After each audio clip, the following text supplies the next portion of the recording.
Everyone, आज के video में हम करेंगे कक्षा 6 से इतिहास की किताब से पाठ 8 का अभ्यास कार्य, जिसका कि शीर्षक है मौर्योत्तर काल में भारत की स्थिति व विदेशियों से संपर्क। तो जल्दी करते हैं पहले प्रश्न से शुरुआत। और पहला प्रश्न है, शुंग वंश का संस्थापक कौन था? तो जल्दी से कॉपी पेन उठाइए और उत्तर लिखिए। शुंग वंश का संस्थापक पुष्पमित्र शुंग था। दूसरा लिखिए, कंठव वंश के अंतिम शासक का नाम बताइए। तो लिखिए, कंठव वंश के अंतिम शासक का नाम सुशर्मन था। तीसरा प्रश्न है, सिमुक किस वंश का शासक था? तो कंठव वंश का शासक था। सिमुक जो है वो कंठव वंश का शासक था। चौथा प्रश्न है, सातवाहन कालीन धर्म की क्या विशेषता थी? उत्तर लिखिए, सातवाहन राज्य का जो केंद्र था वो था आंध्र प्रदेश। सातवाहन राजाओं ने उत्तर और दक्षिण की कला तथा शिल्प से परिचित होने के कारण दोनों का लाभ उठाया। इनके समय में पत्थर की ठोस चट्टानों को काटकर चैत्यों तथा विहारों का निर्माण किया गया। इनमें कार्ले का चैत्य मंडप प्रसिद्ध है। चैत्य क्या होता है? बौद्ध धर्म के प्रार्थना स्थल होते हैं। इस चट्टान को गहराई में काटकर बनाया गया है। यह विशाल वास्तुकला का उदाहरण है। इन्होंने सिक्के, छल्लेदार कुएं, पक्की ईंट और लेखन कला को उत्तर के संपर्क से सीखा। इस वंश के शासक वैदिक धर्म के अनुयायी थे। इन्होंने सभी धर्मों के प्रति समान दृष्टिकोण अपनाया। बौद्ध भिक्षुओं को भी भूमि तथा ग्राम यानी गांव जो है वो दान में दिए। अगला प्रश्न है, भारत के विदेशों से संपर्क के कारण व्यापार, पहनावा, ज्ञान विज्ञान तथा प्रौद्योगिकी में क्या बदलाव आया? यानी आपको उत्तर क्या लिखना है कि विदेशों से संपर्क के कारण जो है भारत में व्यापार, पहनावे में और ज्ञान विज्ञान तथा प्रौद्योगिकी में क्या बदलाव आया। आइए उत्तर लिखते हैं। देखिए, भारत का विदेशों से संपर्क के कारण व्यापार, पहनावा, ज्ञान विज्ञान और प्रौद्योगिकी में आए बदलाव इस प्रकार हैं। सबसे पहले व्यापार। मध्य एशिया व रोमन साम्राज्य से संपर्क के कारण भारी मात्रा में सोना प्राप्त हुआ। कांच के बर्तन बनाने की तकनीक में प्रगति हुई। नगरीकरण चोटी पर पहुंच गया। कनिष्क ने तक्षशिला, पुरुषपुर यानी जिसको आज हम पेशावर के नाम से जानते हैं, और कनिष्कपुर आदि नगर बसाए। कुषाणों ने चीन से मध्य एशिया होते हुए रोमन साम्राज्य जाने वाले रेशम मार्ग पर नियंत्रण कर लिया, जिससे भारतीय व्यापार की वृद्धि हुई। देखिए, पहनावा। कुषाणों के प्रभाव के कारण भारत में पगड़ी, कुर्ती, पजामे, लंबे जूते और लंबे कोट का प्रचलन शुरू हुआ। अब ज्ञान विज्ञान और प्रौद्योगिकी की अगर बात करते हैं तो नाट्य मंच में पर्दा का प्रचलन विदेशियों के प्रभाव से हुआ। नए नए शब्दों का आदान प्रदान हुआ, जिससे व्याकरण जो है हमारा वो समृद्ध हुआ। खगोल और ज्योतिष शास्त्र में प्रगति हुई। सप्ताह के दिनों को ग्रहों के नाम से पुकारना यूनानियों से सीखा। यूनानी औषधि पद्धति के विषय में जानकारी हुई। कनिष्क के समय में चरक नामक चिकित्सक हुए। इन्होंने चरक संहिता में 600 से ज्यादा औषधियों के विषय में लिखा है, जिसका आज भी आयुर्वेदिक में अच्छे से अध्ययन किया जाता है। इसमें चिकित्सक के लिए मरीजों के प्रति निर्देश भी दिए गए हैं। चलिए अगला हम लिखते हैं प्रश्न, कुषाण कालीन कला की विशेषता का उल्लेख कीजिए। तो उत्तर लिखिए, कुषाण शासन का भारतीय शिल्प और कला पर काफी प्रभाव पड़ा है। कुषाण काल की कला के दो प्रमुख केंद्र मथुरा और गांधार थे।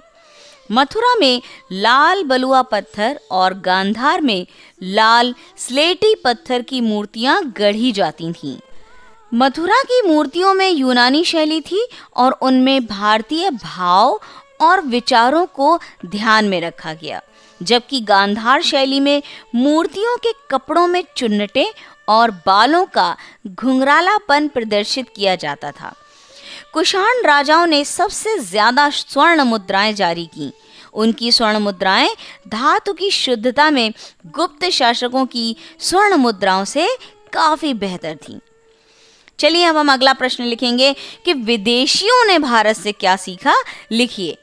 देखिए, ऐसा नहीं है कि भारत ने विदेशियों से सीखा है, बल्कि विदेशियों ने भी भारत से कुछ ना कुछ सीखा है। तो हम उसी पर चर्चा करेंगे कि क्या सीखा है। देखिए, विदेशी आक्रमणकारियों के पास अपनी भाषा, लिपि और सुव्यवस्थित धर्म नहीं थे।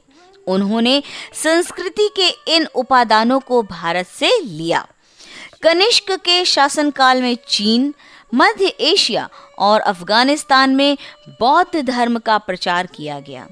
चीन में बौद्ध धर्म कोरिया और जापान पहुंचा। कनिष्क ने बुद्ध और बोधिसत्व की प्रतिमाएं विदेशों में भेजी। बौद्ध धर्म का नया रूप महायान कहलाया और विदेशों में बुद्ध की प्रतिमा की पूजा होने लगी।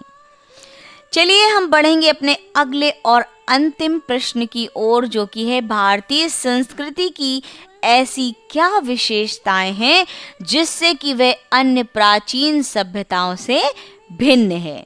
यहाँ पर प्रश्न का जो है अर्थ ये है कि कहीं ना कहीं भारतीय संस्कृति जो है उसमें कुछ ना कुछ ऐसी विशेषता ज़रूर है जो कि वो प्राचीन सभ्यताओं से स्पेशल मानी जाती है। तो क्या है ऐसी विशेषताएं, चलिए देखते हैं। भारतीय संस्कृति में अन्य देशों की संस्कृतियों को मिला लेने की अपूर्व क्षमता है, जिससे भारतीय संस्कृति आज भी विद्यमान है, जबकि अन्य प्राचीन सभ्यताएं जैसे मेसोपोटामिया, मिस्र, यूनान एवं रोम विलुप्त हो चुकी हैं और उनके भौतिक अवशेष ही बचे हैं। इसका मुख्य कारण भारतीय संस्कृति में सहिष्णुता, सामाजिक मेलजोल, लचीलापन, उदारवादिता व वसुधैव कुटुंबकम यानी पृथ्वी के सभी निवासी एक ही परिवार के सदस्य माने गए हैं, इसकी ओर बढ़ना ही आदर्श माना गया है।